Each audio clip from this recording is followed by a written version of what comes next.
नमस्कार शेतकरी मित्रांनो, पीक विमा 2024 संबंधित आताच्या क्षणाची सर्वात मोठी बातमी समोर आलेली आहे. शेतकऱ्यांना मोठा दिलासा, दिवाळीआधीच मिळणार पीक विमा. तर नांदेड जिल्ह्यातील शेतकऱ्यांसाठी ही महत्त्वपूर्ण माहिती असणार आहे. व्हिडिओ शेवटपर्यंत नक्की पहा, कुठे स्किप करू नका.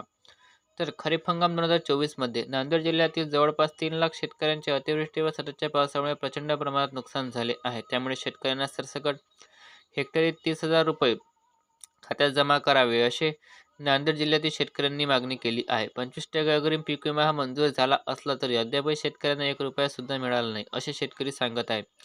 त्यामुळे दिवाळीपूर्वी पीक विमा शेतकऱ्यांच्या खात्यात जमा करा, नाहीतर जिल्हाधिकारी कार्यालयावर मोर्चा काढण्यात येईल आणि चक्काजाम आंदोलन करण्यात येईल, असे देखील शेतकऱ्यांच्या वतीने सांगण्यात येत आहे.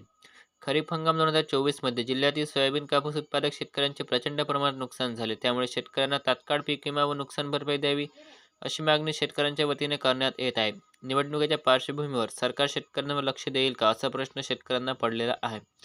जसे की आपल्याला माहीतच आहे, खरीप हंगाम 2024 मध्ये अतिवृष्टी व सततच्या पावसामुळे प्रचंड प्रमाणात शेतकऱ्यांचे नुकसान झालेले आहे आणि नांदेड जिल्ह्यातील जवळपास 17 तालुक्यापैकी 13 तालुके हे पीक विम्यासाठी पात्र ठरले आहेत. तर 13 तालुक्यातील शेतकऱ्यांच्या खात्यामध्ये 25% अग्रिम पीक विमा हा सरसकट जमा केला जाणार आहे. कारण या 13 तालुक्यामध्ये खरीप हंगाम 2024 मध्ये अतिवृष्टीची नोंद ही दाखल करण्यात आलेली होती.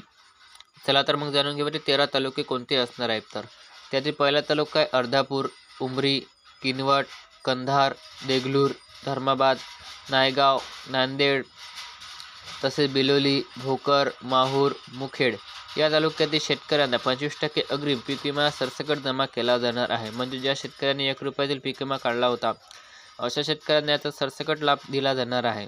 तर तुम्ही जर नांदेड जिल्ह्यातील शेतकरी असाल आणि पीक विमाधारक शेतकरी असाल, तुमच्यासाठी अतिशय महत्त्वपूर्ण माहिती असणार आहे. हा पीक विमा सोयाबीन, कापूस, तूर, मूग, उडीद या 4 पिकासाठी मंजूर करण्यात आलेला आहे, अशी माहिती जिल्हाधिकाऱ्यांच्या माध्यमातून देण्यात आलेली आहे.